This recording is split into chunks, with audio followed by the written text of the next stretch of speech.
All right. Just making this video is opening me up to all sorts of internet ridicule. I expect the comments section and the ratio of the likes and dislikes to be an absolute hellstorm for the next few months. But I'm making the video anyway because I will not let them silence my freedom of speech. Now, in all seriousness, iDubbbz, who I don't really think needs too much, introduction, it was basically one of the founding fathers of like the current internet edgelord culture. He, Filthy Frank, Max Mofo, and anything for views. Just they were really just the big like pillars of that back in the day. And there were people who came before them, and there's people who've come after them.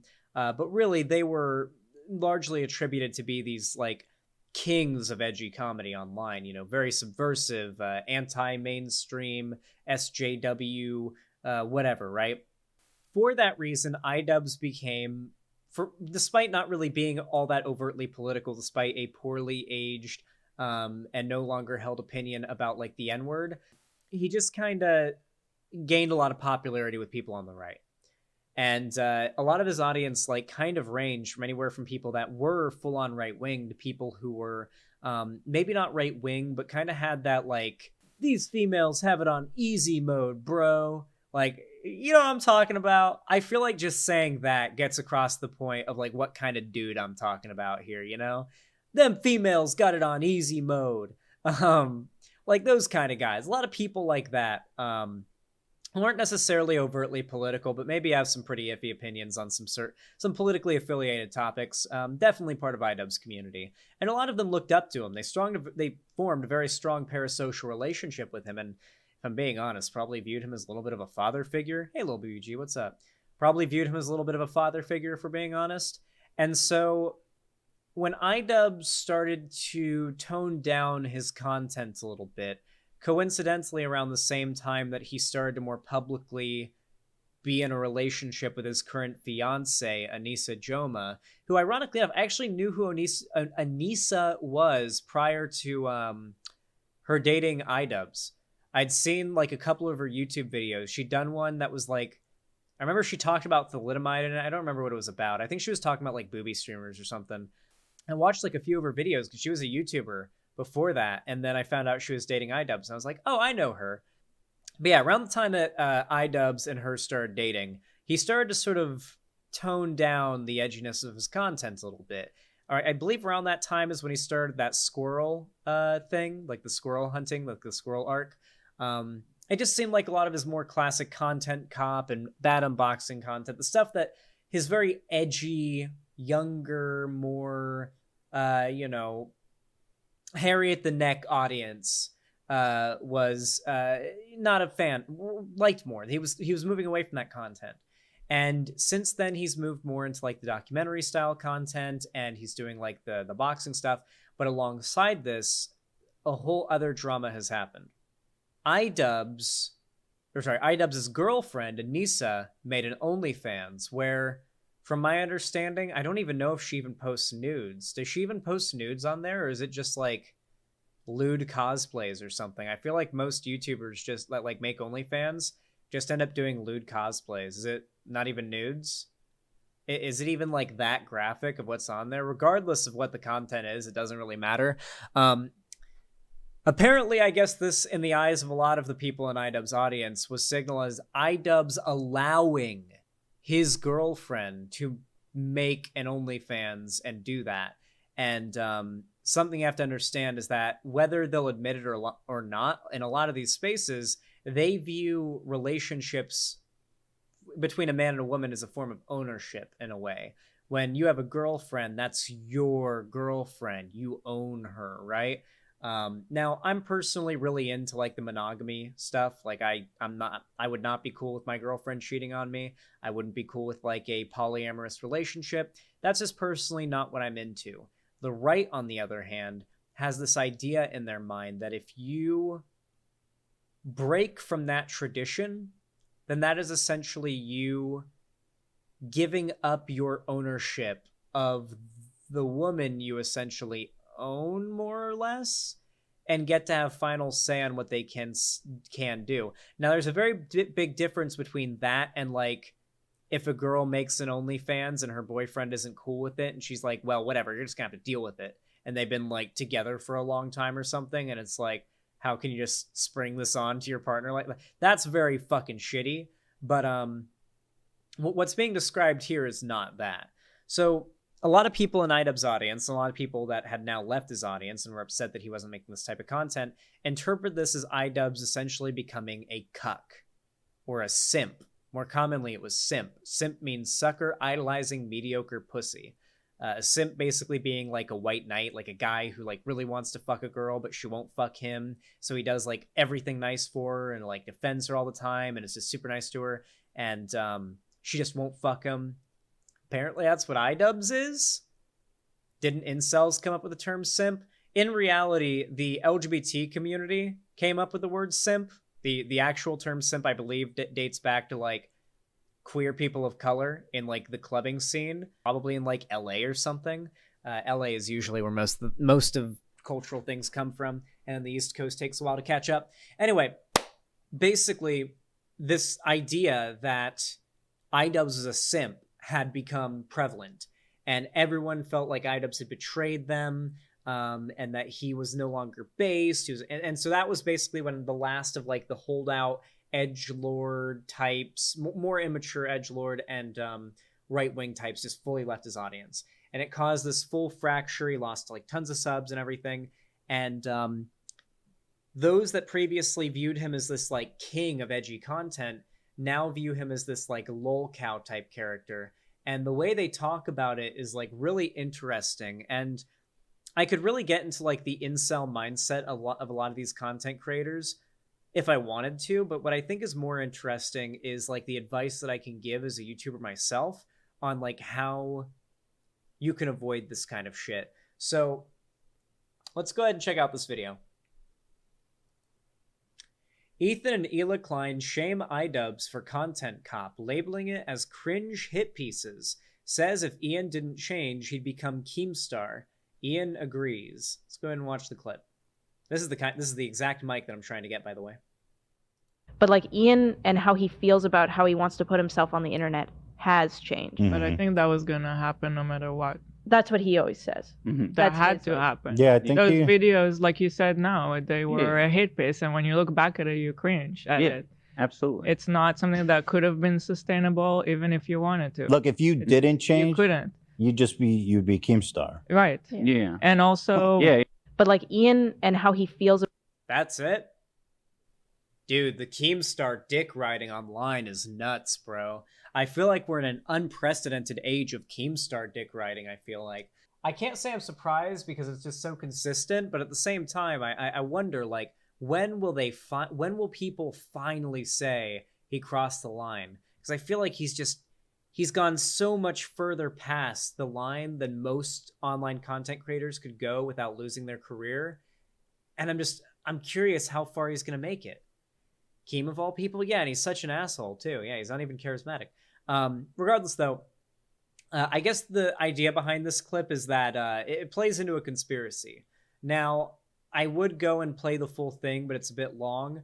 Recently, someone who plays a fairly large role in this drama, Sam Hyde, who is a Nazi. Sam Hyde is a Nazi. Oh no! So you can't say. Oh, you can't say that. I'm so triggered. Sam Hyde's not a Nazi. You're just triggered lefty. No, Sam Hyde's is a Nazi. There was a leaked video, like audio conversation that came out where he was like talking about the Jews and like the corporate, like the globalist corporations, who's controlling everything, long noses and all that, the little hats, I think he said too, something along those lines. There was an anti-Semitic audio leak, and then also he literally donated like $5,000 to the founder of the Daily Stormer for his like bail, because the Daily Stormer is the #1 Nazi, like full-on neo-Nazi publication in the world. And yeah, that's the kind of guy he is. But he also has this very edgy, post-ironic, haha, meme kind of aesthetic, something that's like arguably even more toxic than like 2016 iDubbbz's. He's like, take all of the good parts of 2016 iDubbbz's out of 2016 iDubbbz's and you get Sam Hyde. It's none of the sincerity, none of like the like base level of like an actual decent human being underneath there. It's just all irony being used to cover up someone who I genuinely believe to have like horrific political beliefs. And you basically get stuck as like a lefty or as a progressive in this like limbo of these two groups of people. You get the Nazis who are fans of Sam Hyde that love that he's a Nazi and know he's their guy, and are like, yeah, he is a Nazi and that's based. And then you get the Sam Hyde fans who are not Nazis, who are just kind of edgelords and don't believe he's a Nazi, who say he's not a Nazi, but then meanwhile all the other people that are like that he's like that are like on his side of like against my video are saying, yeah, he's a Nazi and he's fucking based. It's like, okay. Regardless, though, I know that's going to happen, but that is the kind of person that he is. And recently, iDubbbz did a documentary on him.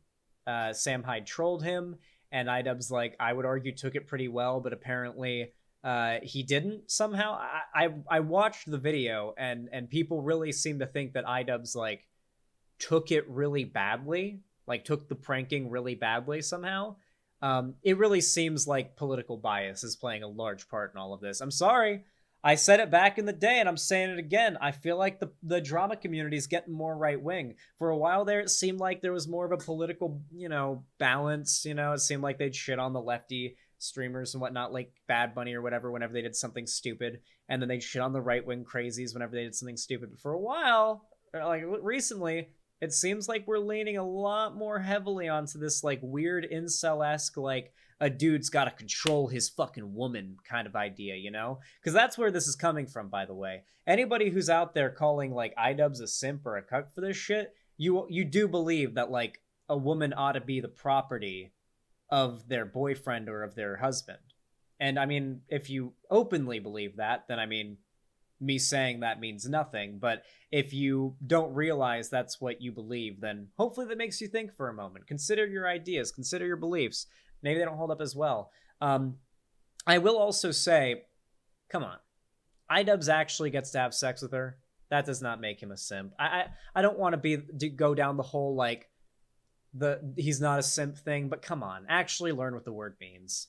About how he wants to put himself. I guess we already finished the clip. Anyway, yeah, it's this whole like massive like Keemstar dick riding routine. It's a mix of like Keemstar and Sam Hyde, who are both openly conservative. Well, not even openly, like basically openly conservative, but they still, with like a wink and a nudge and a DreamWorks smile on their face, deny being conservative. Like Keemstar literally uploaded a video on Twitter the day after the election claiming that the election was stolen by Biden from Trump. But then when people claim he's right wing on Twitter, he says, I voted for Obama. It's like, yeah, there you go. Yep, totally not right wing. And then, of course, Sam Hyde will just do sort of a smirk and say, am I a Nazi? Am I, dude? Am I a Nazi? You think I'm a Nazi, dude? You really think I'd be a fucking Nazi, dude? Come on, dude. Think I'm a Nazi?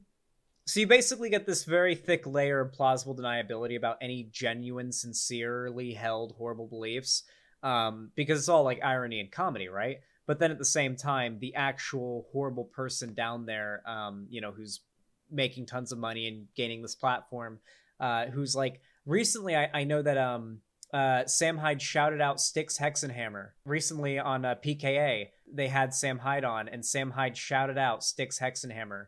And that was right there was like, yeah, no, 100%. No, Sam Hyde's a Nazi. Like, the guy literally watches like far right, like, and shouts out like far right YouTubers and stuff. The guy's a Nazi. And the thing is, like, very much like with the JonTron thing, the response from people that want to defend Sam Hyde will be a variety of things. They will be one of these three templates. Either, oh, I didn't know he was a Nazi. Sounds base. I should go subscribe to him now. Like, you'll get a ton of people who are fans of that person who will comment that to try to like upset you, even though like it's obvious they're already subscribed to that person. Like, they're trying to make it feel as though that you just like made them discover a Nazi YouTuber and just gave that person another subscriber. That's what they're trying to make you feel like, but it's obvious they were already sub to that person. They'll comment, no, Sam Hyde's not an actual Nazi. He's just edgy and based and does humor and uses his free speech to say whatever he wants and isn't afraid to say anything just for the sake of comedy. You're just triggered. And the other half is like, yeah, Yeah, he is one of us. We do know he's one of us. Those other half of people, they'll never believe you. They'll never believe you. Yeah, and we know that he's a Nazi. They'll never believe you though, and we're gonna keep playing along. Like, and they'll do like the smug DreamWorks smile in your comment section. Meanwhile, like people up above are saying he's not a Nazi though. Yeah, it's very common. Regardless, I think these communities have gotten a lot more toxic this last year. Really, I think it's played a huge part into this like push that we saw. Turkey Tom of all people made a video last year, one that I agreed with, that we were seeing something akin to another Gamergate coming. And it's ironic that in that very video, there wasn't the same self-awareness of Gamergate ended up being a disaster. The people who gained prominence out of Gamergate were absolute fucking scumbags who are now considered lolcows today. Like Bunty King? First to come to mind.